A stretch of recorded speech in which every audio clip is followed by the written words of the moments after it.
அம்மா பாடுது குழந்தைய பார்த்து, 2 மாசம் குழந்தை அது. அதை வச்சுன்னு பாடுது, அழுகுது குழந்தை. யாரு அடிச்சா சொல்லி அழு, பேரு தெரிஞ்சா சொல்லி அழு. 2 மாசம் குழந்தை எங்க பேர் சொல்ல? அந்த அம்மாவே சொல்லுது, மாம அச்சானோ மல்லிப்பூ செண்டாலே. மாமன் யாரு? அந்த அம்மாவுக்கு தம்பி. அத்தை அச்சாலோ அரளிப்பூ செண்டாலே. அத்தை யாரு? நம்ம தங்கச்சிங்க. நம்மால் அப்பதான் சைக்கிள் விட்டு இறங்கி உள்ள வரான். யாரும் இங்கு அடிக்கவில்லை, பேரோ எதுவும் தேவையில்லை, தம்பி ஒருத்த வேணு முன்னு தானே தாண்டி அழுகுறாண்டி. அவன் எங்க வந்து குடும்பத்துல வளர்க்கறது தப்பு. அம்மா சொல்லுது அப்பனை பார்த்துட்டே, 2 மாசம் குழந்தைய பார்த்து வெட்டுறா அவங்க அப்பனை அப்படிங்குது, சொல்லி தருது. அப்பங்காரன் சொல்றான் உங்க அம்மாவை கொல்லுடா அப்படிங்கிறான். மாமங்காரன் வராரு, அம்மா சொல்லுது மாமங்காரனை பொண்ணு கேள்றா 2 மாசம் குழந்தைகிட்ட. மாமங்காரன் சொல்றாரு நான் தரமாட்டேன், தரலாம் இழுத்துன்னு ஓடுவேன்னு சொல்றா. இந்த மாதிரி குடும்பத்தை கெடுத்து வச்சா எப்படி மார்க் வாங்குவான்? அவங்களுடைய தளர்வு. இப்ப ஆண்களுக்கு அதிகமா சலுகை கொடுக்கறதுனால தான் அவன் படிக்காம இருக்கான் சார். அந்த காலத்துல பெற்றோர்கள் எப்படி வளர்த்தாங்க தெரியுமா பிள்ளைங்களை? பகத்சிங் தூக்கிலே போடப்பட்டான். தூக்கிலே போடுவதற்கு முன்னால் தீர்ப்பு கொடுத்த உடனே அவனுடைய உடலை எடை போடுவார்கள். எடை போட்டு 3 மாசம் கழிச்சு அவனை தூக்கில போடும்போது எடை போட்டு பார்த்தா 5 கிலோவோ 10 கிலோவோ குறைஞ்சு போயிருக்கும். ஆனால் இந்த உலகத்திலேயே பகத்சிங்க்கு மட்டும்தான் தண்டனை கொடுக்கப்பட்ட அன்றைக்கு எந்த எடை இருந்ததோ தூக்கு போட்ட அன்றைக்கு கூட அதே எடை இருந்தது பகத்சிங் ஒருவனுக்கு தான். ஆனா பகத்சிங் ஒன்று கேட்டான், என்ன தூக்குல போடுறதை விட சுட்டுடுங்கன்னா.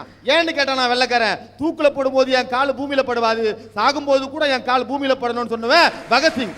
அப்பேற்பட்டவனை வளர்த்தவங்களும் பெற்றோர்கள் தான். இன்னைக்கு செல்போனை வாங்கி தர்றது யாரு? அப்பங்காரன் வாங்கி தரான் செல்போனு, அம்மா காரன் செல்போன் வாங்கி தரான். அவன் அதை வச்சுட்டு எஸ்எம்எஸ் கொடுக்குறான். எஸ்எம்எஸ் என்ன தெரியுமா உங்களுக்கு? எஸ்எம்எஸ் என்ன தெரியுமா? தெரியாது. சத்தியமாக மனிதா நீ செத்து போவாய்ங்கிறத சுருக்கி தான் எஸ்எம்எஸ் வச்சிருக்கான். இவன் செல்போனை வாங்கி கொடுத்துட்டு அவனை கெடுத்து விட்டுட்டு. ஒரு பள்ளிக்கூடத்துல வந்து ஆசிரியர் சொன்னாராயா அந்த பையனை, நீ பாடவும் ஆக்கில பேசவும் ஆக்கில அப்படின்னு சொன்னாராயா. அந்த பையன் மனசு ரொம்ப கஷ்டப்பட்டுச்சியா. அவங்க அம்மாட்ட போய் சொன்ன அவ்வளோ அழுதாராயா.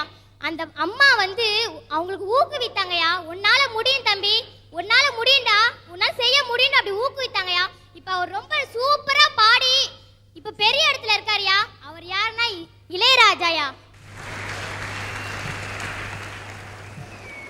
சிம்பனியே பண்ணினவர்.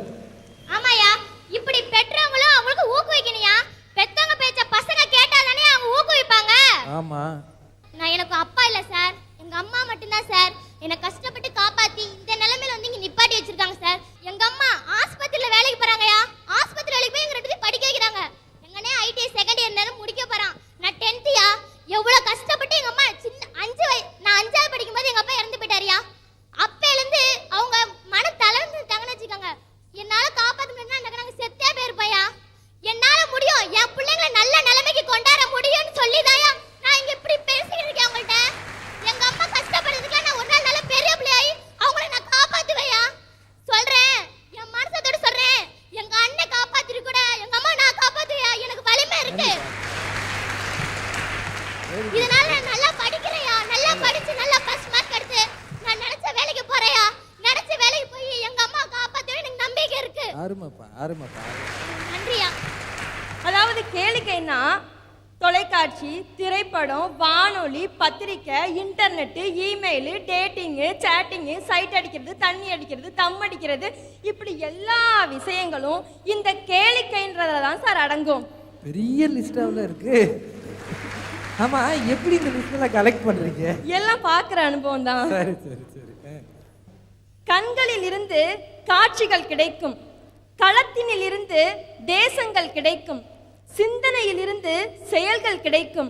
மாணவனே, நீ உன் கேளிக்கை நிகழ்ச்சியை விட்டுட்டு வெளியே வா, உனக்கு தேர்ச்சி விகிதம் அதிகமா கிடைக்கும்னு சொல்றோம் சார். பசங்களை ரேஷன் கடை கார்டை கொடுத்து போய் ரேஷன் வாங்கிட்டு வாடான்னு அனுப்பி வைங்க, ஒரு பய போக மாட்டான்.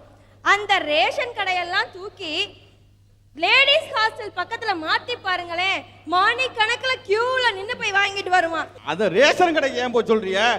பயலுகளை பார்த்து இந்த புள்ளைய என்னை விட ஒரு மார்க்கு நீ கூட வாங்கடா, நான் உன்னை காதலிக்கிறேன்னு சொல்லட்டும், அவ்வளோ பயலுகளும் பாஸ் ஆகிடுவாங்க. அப்ப பொண்ணுங்க சொன்னா செஞ்சிருவான். இளைஞனே, நீ ஒண்ணு தெரிஞ்சுக்க, நீ பொண்ண மலரே மலரேன்னு வர்ணிக்கிற, ஆனா நீ தாண்டா வாடிக்கிட்டு இருக்க. நீ பொண்ண நிலவே நிலவேன்னு வர்ணிக்கிற, ஆனா நீ தான் தேஞ்சுக்கிட்டு இருக்க. அவதான் உலகொன்னு, அவளையே சுத்தி சுத்தி வந்து நீ தான் உருப்படாம போய்கிட்டு இருக்கங்கிறத மறந்துடாத. அண்ணாச்சி, ஏன் பெரிய அண்ணாச்சி, உங்களுக்கு தெரியும் நம்ம ஊர்ல பூரா சோவாரி ஆலமரம்னு ஒன்று இருக்கும் தெரியுமா? நீங்க கூட பள்ளிக்கூடம் போகும்போது பைக்கெட்ட அங்க போட்டுட்டாங்க விளையாடு வேலை மூணிச்சிட்டு.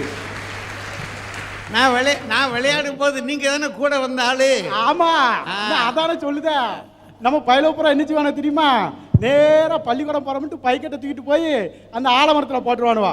அந்த ஆலமரத்தில் போட்டுட்டு மூணுச்சீட்டு விளையாடுறது, கிள்ளி விளையாடுறது, கோழிக்காய் விளையாடுறது, குச்சிக்கம்பு விளையாடுறது, புரளி பேசுறது, இந்த மாதிரியே பேசிட்டு இருப்பான். அண்ணாச்சி, 3 பயலுவா 4 பயலோ ஒன்று சேர்ந்த இனத்தை பேசுவானுவா. சினிமாவை பத்தி பேசுவான். வேற இனத்தை பேசுவானுவா. தெரியலையா? கிரிக்கெட்டை பத்தி பேசுவானுவா. அதையும் விட்டு போனா இனத்தை பத்தி பேசுவானுவா. புதுசா வந்திருக்கிற டீச்சரை பத்தி பேசுவானுவா. நிலைமை அப்படித்தான் நடக்கு. ரொம்ப வில்லங்கமாவில போகுது. நான் பேசியிருக்கோம்ல. நீங்க ஆமா, சின்ன வயசுல நான் பேசியிருக்கோம்ல, அதனால தானே விளங்காம. ஏயா, அவ்வளவு பேசி நீங்க வாத்தியாரா வந்தது எப்படி? அப்படி பேசுனவன் தானே வாத்தியாரா வந்திருக்கான் நாட்டுல. நம்ம பேருக்கு சமூக அக்கறை ரொம்ப அதிகம். பொட்ட பிள்ளை என்ன செய்யும்? பள்ளிக்கூடத்துக்கு போவோம், படிக்கும், வீட்டில் இருக்கும். ஆனால் நம்ம பையலுக்கு அதான் வேலை. கேர்ள் ஃப்ரெண்டை கொண்டு டியூஷனில் கொண்டு விட்டுட்டு பத்திரமா கொண்டு அப்பா வீட்டில் கொண்டு சேர்த்துட்டு படினா எங்கே கொண்டு படிப்பான்? பாஸ் மார்க்கை குறைச்சி வைங்க எங்கள் பையலுக்கு. அந்த பிள்ளைகளுக்கு 100 மார்க்குன்னா எங்கள் பையலுக்கு 40 மார்க் வைங்க. நாங்கள் எல்லா பேரும் பாஸ் பண்ணி காமிக்கிறோம். இவ்வளோத்துக்கும் காரணம் என்ன நினைக்கலாம்? பூரா இந்த பொழுதுபோக்கு அம்சம் தான். இந்தியாவோட பொருளாதார முன்னேற்றத்திற்காக, சுதந்திரத்துக்காக அடிக்கடி பாடுபட்டு கொண்டிருக்கிற விவேக் ஓபராய், அமிதாப் பச்சன், தர்மேந்திரா இவங்கெல்லாம் போன வருஷம் ஒலிம்பிக் தீபம் இந்தியாவுக்கு வந்தப்போ இந்தியாவோட பிரதிநிதிகளை தங்களை அறிவிச்சுக்கிட்டு ஒலிம்பிக் தீபத்தை ஏந்திக்கிட்டு வந்தாங்க. மாணவர்களே, மக்களே, இந்தியாவில் தடகள பிரிவை உலக அளவுக்கு உயர்த்திய தங்கமங்கை பிடி உஷாவுக்கு அந்த நிகழ்ச்சிக்கான அழைப்புதல் கூட அனுப்பப்படவில்லை. இன்னைக்கு இந்த கடந்த 3 ஆண்டுகளில் மட்டும் 20 கோடி குழந்தைகள் கருவிலேயே கலைக்கப்பட்டிருக்கிறாங்க. கருவிலேயே கலைக்கப்பட்டு பிறக்கிறதே சாதனையா போன இந்த இந்தியாவில் பிறந்தவங்க சாதனை படைக்கிறதுல என்னையா தப்பு இருக்கு? அருமையா. கிரிக்கெட் ஒன் டே மேட்ச்ல மகேந்திர சிங் தோனி ஒரு நாளைக்கு 106 ரன் அடிச்ச உடனே அடுத்த நாள் ஜார்க்கண்ட் மாநிலத்தில் அவருக்கு டிஜிபி பதவிக்கு இணையான ஒரு பதவி கொடுத்திருக்காங்க. தமிழகத்திலிருந்து ஒரு தடகள வீராங்கனை பிரியா அப்படிங்கிறவங்க தேசிய அளவிலையும் உலக அளவிலையும் 50க்கும் மேற்பட்ட தங்க பதக்கங்களை வாங்கியும் MBA படிச்சும் BSNL அலுவலகத்தில் பியூன் வேலை பார்த்துக்கிட்டு இருக்காங்க. இதை யாராவது எடுத்து கேள்வி கேட்டோமா? அவங்க சொல்றாங்க, இந்த சமுதாயத்தில் அடக்கி வைக்கப்பட்டிருக்கிற இந்த பெண்கள் தங்களுக்கு இருக்கிற ஒரே வழி தாங்கள் படிச்சு நாங்களும் இந்த சமுதாயத்தில் இருக்கோம். கல்யாண மாலைன்னு ஒரு சன் டிவில நம்ம நிகழ்ச்சி வருது, நானும் பார்க்கிறேன். அதுல வர்ற எல்லா மாப்பிள்ளைங்களும் சொல்லி வச்ச மாதிரி ஒரே கேள்வியை கேட்கிறாங்க, எங்களுக்கு வரப்போகிற மனைவிகள் படிச்சிருக்கணும். எதிர்பார்க்கிறீங்கல்ல. அன்னைக்கு மாணவிகள் அடக்கி வைக்கப்பட்டிருந்தாங்க, இன்னைக்கு கொஞ்சம் வெளியில வந்துட்டாங்க.